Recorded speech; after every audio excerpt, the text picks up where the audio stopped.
Вие сте с Hotspot, как се казвате, момчета? Митко и Крис. Да. Да, добре, съгласен си, нали? Да. Кого ще поздравите днес?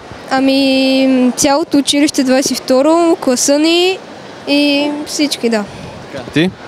Същото. Същото. Гадже ще имате ли? Да. Да, ти? Да. Как се казват? Ами Ива. Ива, какво ще й пожелаеш? Еми да е все така умна, много я обичам и това е. И това е. Ти? Вая. И ти също пожелаеш? На Ива или на твоето гадже? Вая. Добре, момчета, какво правите в свободното си време? Еми ходим на кино, излизаме и с приятели. Такива, нещо спортувате ли? Да. Какво? Най-вече футбол. Същото. И Кой е по-добър футболист от вас? Аз. Ти? Съгласен ли си? Да, той. Ти се съгласяваш с всичко? Да. Ти да не си слаг? Не. Не. Ти? Да.